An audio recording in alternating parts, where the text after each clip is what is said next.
Komisi Perlindungan Anak Indonesia atau KPAI mendukung arahan Presiden Joko Widodo perihal rencana pembelajaran tatap muka terbatas, baik kapasitas maupun waktu pembelajaran. Hal tersebut didasarkan oleh survei yang dilakukan KPAI pada tahun 2021 terkait pembelajaran tatap muka terbatas, di mana terjadi peningkatan kesiapan jumlah sekolah sebesar 79,54% di 7 provinsi di tanah air. Kondisi ini meningkat drastis dari tahun lalu sebesar 16,7% di 9 provinsi. Dari hasil survei tersebut, KPAI merekomendasikan pembelajaran tatap muka terbatas bisa dilakukan dengan menyesuaikan kondisi masing-masing daerah.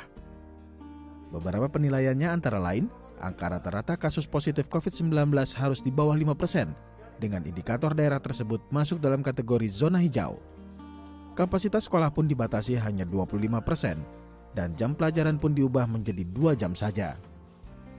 Dalam 1 minggu, kegiatan PTM terbatas bisa dilakukan minimal 1 kali pertemuan dengan memprioritaskan pembelajaran praktik bagi siswa kejuruan dan pelajaran eksak bagi jenjang sekolah dasar hingga menengah atas.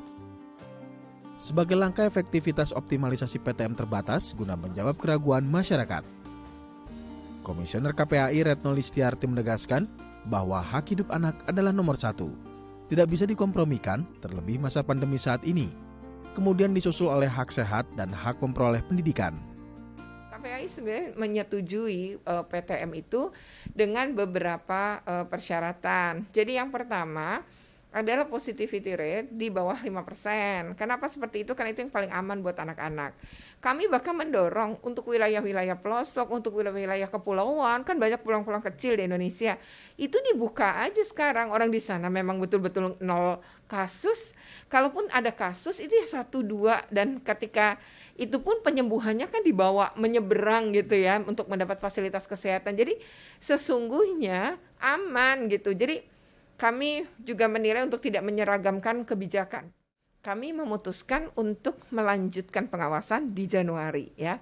Nah, pada Januari sampai dengan Juni 2021 kami melakukan pengawasan dan sudah masuk ke 42 sekolah pada 12 kabupaten kota di 7 provinsi.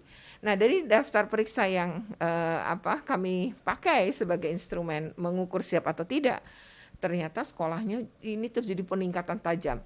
Sekarang yang siap mencapai 79,54%. Indikator keberhasilan pembelajaran tatap muka terbatas juga harus diimbangi dengan perbaikan sistem pembelajaran jarak jauh yang selama ini masih belum maksimal. Hal ini wajib dilakukan karena PTM terbatas belum bisa mengakomodir pembelajaran secara berkesinambungan. Tenaga pendidik dan orang tua murid wajib menjalankan rekomendasi pembelajaran yang sudah dirancang secara komprehensif guna meminimalisir potensi learning loss. Selain itu, pemerintah daerah diharapkan tidak mengurangi kapasitas testing COVID-19 untuk mendapatkan zona hijau di wilayahnya. Jika hal tersebut terjadi, bisa memberikan ancaman kesehatan bagi siswa-siswa yang mengikuti PTM terbatas. Sekarang ini semakin seolah-olah memang PJJ ini mengakibatkan ya tadi isu-isu seperti learning loss, hal-hal yang negatif lah ya, sehingga terpaksa harus di PTM-kan gitu. Padahal PJJ-nya aja nggak diperbaiki gitu. Tapi harusnya ketika kondisi begitu kan nanti PTM dengan PJJ kan blended ya, dicampur kan. Artinya PJJ tetap harus diperbaiki gitu kan. Namun ini soal kejujuran kepala daerah. Karena banyak kepala daerah kemudian tidak jujur terhadap data. Nah, ini yang kita khawatirkan gitu ya. Artinya tracing dengan testingnya kurang, ya berarti kan kasusnya turun, dianggap landai dan dianggap di bawah 5%. Padahal sebenarnya seperti semangka, luarnya hijau, dalamnya merah gitu. Nah, ini yang kita khawatir karena bagi KPAI, hak hidup itu nomor 1. Hak sehat nomor 2, hak pendidikan baru nomor 3. Karena kalau anaknya masih sehat, masih hidup gitu ya, maka kekurangan pembelajaran atau kekurangan dari pendidikan atau ketertinggalan itu bisa dikejar. Kedepannya KPAI akan terus melakukan monitoring terkait PTM terbatas dan memberikan rekomendasi kepada pihak terkait guna menciptakan rasa aman dan nyaman dalam proses pembelajaran.